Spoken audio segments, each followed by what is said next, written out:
Hello everyone.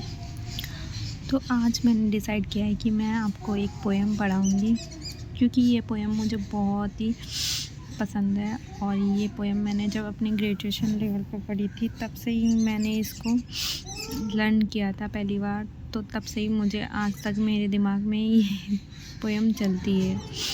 तो ये पहले जो फर्स्ट ग्रेड का सिलेबस था उसमें भी डिस्क्राइब थी ये पोएम, और अब ये सेकंड ग्रेड के सिलेबस में इस पोएम को डिस्क्राइब किया हुआ है। तो आज हम पढ़ेंगे निसिम इज़ेकियल की ये पोएम है, प्यारी सी, नाइट ऑफ द स्कॉर्पियन।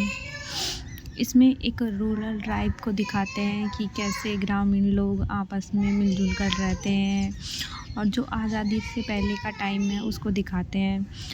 तो इसकी फर्स्ट लाइन है, पोइट कहता है, I remember the night my mother was stung by a scorpion.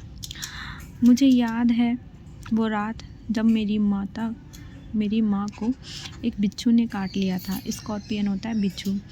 10 hours of study Ran had driven him to crawl beneath a sack of rice। 10 घंटों के लगातार बारिश, वहाँ पे जैसे कि ग्रामीण इलाका है तो वहाँ 10 घंटे से लगातार बारिश हो रही थी, घर नीचे थे तो पानी भरा हुआ था। तो वो जो बिच्छू है वो अंदर चावल के ढेर के नीचे आके, बोरियों के ढेर के नीचे आगे घुस गया। पार्टिंग विथ हिज पॉइजन, अपने जहर को फैला कर, फ्लैश ऑफ डायबॉलिक होता है, monster, devil, wicked, tail in the dark room, he risked the rain again. अपने जहर को फैलाकर उस डेविल, राक्षस, दैत्य की पूंछ को उस कमरे में चावलों के ढेर के नीचे जाते हुए देखा गया। द फार्मर केम लाइक सोरो ऑफ फ्लाइज, द पीजेंट होते हैं फार्मर कैम लाइक, वहाँ पर आए, स्वार्म ऑफ फ्लाइज, मक्खियों के झुंड की तरह। इस लाइन में सिमली का यूज़ किया है, क्योंकि ये जो पीजेंट है, फार्मर है, उनकी तुलना मक्खियों के झुंड से करते हैं। एंड बज्ड, और यहाँ पे ओनोमोटोपिया, ये फिगर ऑफ स्पीच का यूज़ किया है, क्योंकि बज्ड ये साउंड है। The name of God 100 times, और वो जो किसान आए थे वो बुदबुदाए हजार बार, to prayer the evil one, कि फिर से देखते हैं, यहाँ से मिस हो गया। The peasant came like swarm of flies, जो फार्मर थे वो मक्खियों के झुंड की तरह आए। And buzzed the name of God 100 times, और बुदबुदाए हजार बार, to paralyse the evil one, कि जो वो दैत्य शक्ति है, ये उस स्कॉर्पियन के लिए यूज़ किया है कि जो दैत्य शक्ति है, ये स्कॉर्पियन है, भगवान वो पैरालाइज्ड हो जाए या एक जगह टिक के बैठ जाए, जिससे कि इस औरत का दर्द कम हो जाए। आगे देखते हैं, with candles and with lanterns, throwing giant scorpion shadow on the mud baked walls.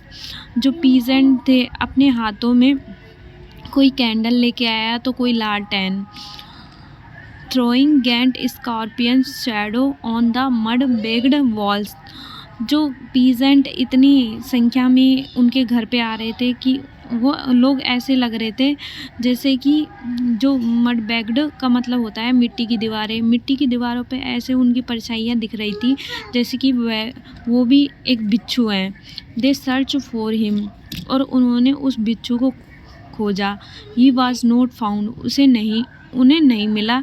They clicked there tongues, उन्होंने अपने मुंह से ही आवाज़ की ऐसे करके, और फिर बोले कि हमें तो नहीं मिला। With every moments that the scorpion made his poison moved in mother blood they said. और वो जो पीजेंट थे वो आए थे, वो बोल रहे थे कि जब तक ये बिच्छू घूमेगा और मूवमेंट करेगा तब तक इस मेरी माँ के ब्लड में आगे पॉइज़न फैलता जाएगा और मेरी माँ दर्द में उनको बहुत दर्द होगा।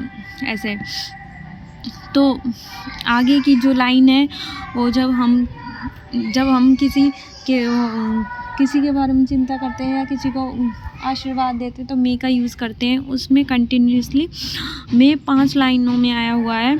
तो मे ही सिट स्टिल दे सैड, वो सभी प्रार्थना करते हैं। ऑप्टिमिस्टिक सेंटेंस होते हैं, सब में मे का यूज़ करते हैं। मे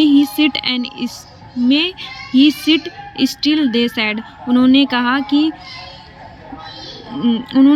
कि हे भगवान, ये या तो वह बैठ जाए, वो कहीं एक जगह रुक कर बैठ जाए जिससे कि मेरी माँ को दर्द नहीं होगा। May the sin of your previous birth be burn away tonight they said. और कुछ लोग कह रहे थे कि मेरी माँ के जो पिछले जन्म के कर्म हैं वो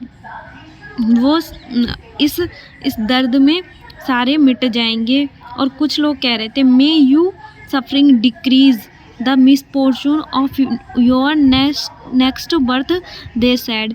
और कुछ लोग कह रहे थे कि मेरी माँ के जो अगले आने वाले जन्म के पाप हैं वो इस दर्द में सभी समाप्त हो जाएंगे। तो इन लाइनों से ये पता चल रहा है हमें कि जो वो पीजेंट है सभी वो गॉड पे बहुत ज़्यादा विश्वास करते हैं। ये लाइनें बता रही हैं। May the sum of all evils, और जो सभी दैत्य शक्तियाँ हैं balance in the unreal world, जो दैत्य शक्तियाँ हैं वो सभी भी इसके दर्द से सब बैलेंस हो जाएंगी। मतलब इसके अच्छे कर्म बुरे कर्म मिलकर ये सब समान हो जाएंगे। Against the sum of good, और अच्छे कर्म ही रह जाएंगे। Become diminish by your pain, और अच्छे कर्म ही इसके जो पेन है इस दर्द में बचे रह जाएंगे। May the poison purify your flesh.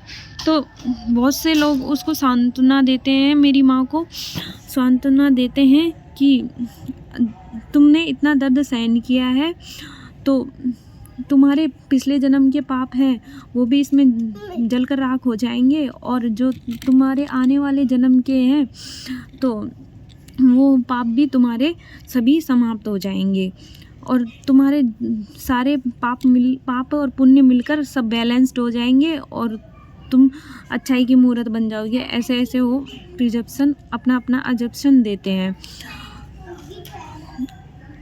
तो वीडियो बहुत लंबी हो जाएगी गाइज़। तो अगर आपको ये वीडियो पसंद आई और आगे की वीडियो और आगे की पोएम और पढ़ना चाहते हो, अच्छा लगा तो शेयर, सब्सक्राइब एंड लाइक ज़रूर करें।